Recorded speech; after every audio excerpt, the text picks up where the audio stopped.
Last year, I built my own world for Star Wars called the Dark Universe. This year, I thought I'd start a new universe, a more fantasy-driven one that will incorporate fantasy, sci-fi, steampunk, and anything else I can think of. This map will grow and more will be added as I expand this universe, and we will meet the residents, myths, and legends, and possibly monsters, of this strange faraway land. Welcome to Shambalshire. My name is Aaron, and you're watching Terrain by Aaron.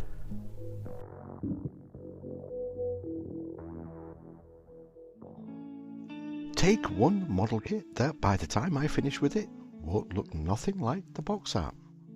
I'm going to build a boat for some new residents of this strange fantasy land that live in the swampy swamps of Shambalshire. They're called the Thimbals, and you'll get to see them soon. Right now I'm cutting up bits of sprue to add to my build. You'll have noticed I have two of the same model kits, and I'm going to build a swamp boat that looks rickety and old. And to get that effect, I just looked at myself in the mirror. So I'm cutting up some sprues to use on this build, and I'm going to place one in each archway. It's not an archway. Where the wheels would have gone, I'm putting one of each because I'm going to use the wheels as the hover things for the boat. I understand in my mind and it makes more sense. I think I just best show you what I mean. Before we get to that, I'm cutting down some pokey ear sticks. And now we get to the wheel parts. So I'm just going to attach the wheels to themselves, because the wheels came as two parts. Yeah, let's just move on. So now you get the idea that I'm using the wheel rims as the hover part of the boat, which is still going to be rickety and old because of what I'm going to build up. But I wanted this to look like new technology. And once they're all fitted, there's the basis of my boat, swamp hover boat, whatever you want to call it. I'm going to use some coffee stirring sticks just to attach both sides so it looks like it's all one boat.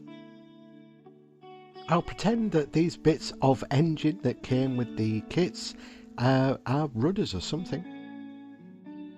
I'll use the bonnets from the kits just to enclose either side to make it a little bit more neater.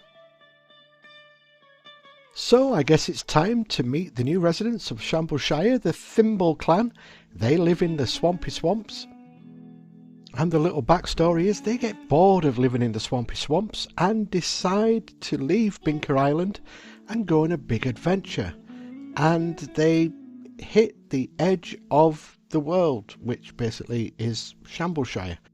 So this is the build of their first and last epic voyage to the end of the world. The journey lasted 5 days and 6 nights, resulted in breaking the dome around Shambalshire, the dome no one knew ever existed. More on that story later. So what I'm doing now is, because the thimbles were hollow, I've just filled them with hot glue and then put them on some parchment paper, baking paper, just to dry and set so they wouldn't stick to the cutting mat. And now that's done, I can start attaching bits and pieces. And this kit from Wargames Atlantic will do nicely. I'll pick and choose what I want, but I need legs, arms and a backpack to hold the sandwiches for the Thimble Clan. So here we go, and I apologise in advance if this is distressing for some people who play these games. Once the legs have been separated from the proper body, I then transplant it to their new body. Damn it. To strengthen the bond, I'll just add some more super glue and use baking soda or baking powder. I repeat that until I've got... Oh, why won't you stand? I repeat that until I've got quite a few. And because these guys stand like they've been on a night out around town, I'm going to stick them to a base. And this box has the arms I need. As the other box, the arms were moulded to the body and would take too much time to mess about with. So again, I get to work with my clippy clips just to take off some arms and some backpacks. and then transplant the arms onto the new donor body until we get this cute looking fella right here. Once all the arms are in place, I'll attach the backpack. Back to the main build, and I need a mast for the boat, and this sprue will do just nicely. I'll just trim it down and sand it down so all the knobbly bits are off the sprue, and then it's time to attach to the boat. More sprues are needed to make it look like it's holding the mast. Just checking to see if I've got the sprue height correct, because I want to make this like a two level boat. And the idea for the boat is based on Dick Dastardly Plane from the cartoon Catch the Pigeon. No? Wacky Races? No? Just me then, is it? Showing my age, am I? I understand. So using more coffee stirring sticks, I'm adding the second level to the boat. And then using some cut down pokey ear sticks, I'll just use them as a guardrail around the top of the platform. Go big or go home is my motto, so I'm adding a third platform to the boat. And while I have the stirring sticks out, I might as well make a couple of smaller platforms for either side of the boat. I'll cover the seating area with more pokey ear sticks. And while I do that, it's code word time. Want to leave a comment? Put this code word in your comments so I know you got here before skipping. And the code word is Wacky Races. Please also, if you haven't, like and subscribe to the channel. Everything helps. Thank you. This boat needs an engine, and since the Thimbals live in the swampy swamps, I decided I wanted it to look like an airboat. So stuck some greeblies together to make a fan sort of engine thing. Old super glue lids are used either side as engines or turbines. In order to make the front of the boat look like it's smashed into something, I open up the windows, stick a fan on, and let my cat out as I melt plastic. And yes, I'm using a respirator. Hang on. That gives it the look that it's hit something now.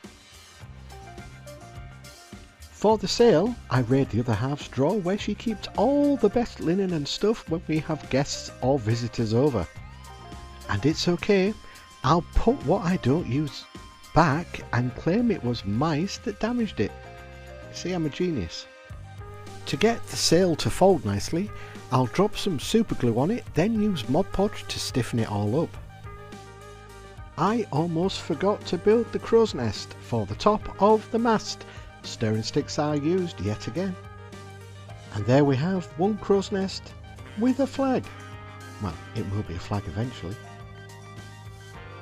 The Mod Podge was making the sails sag, so I brought out Jeff, who is still going strong since day one when I started this channel, just to blow some wind into those sails.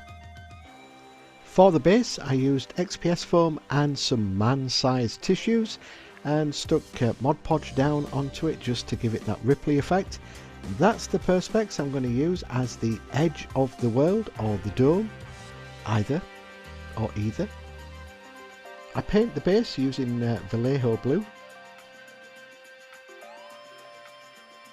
Once that had all dried, it was onto some dry brush of white just for the hired spots, just to try and bring out some of the waves. The boat's been primed and ready, and it's on the spinny table, so let's get painted. I wanted the boat to contrast against the water, so I'm just doing a greyish light blue tone. In with a brown for all the wooden bits.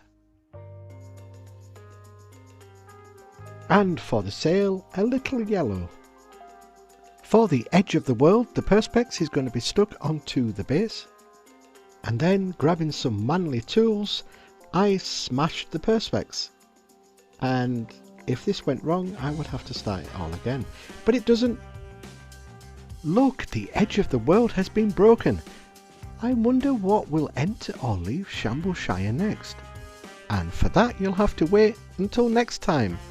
next at the Glamour Shots. So thank you very much for dropping by. I appreciate all your support, and until next time, keep scratching that build, everybody.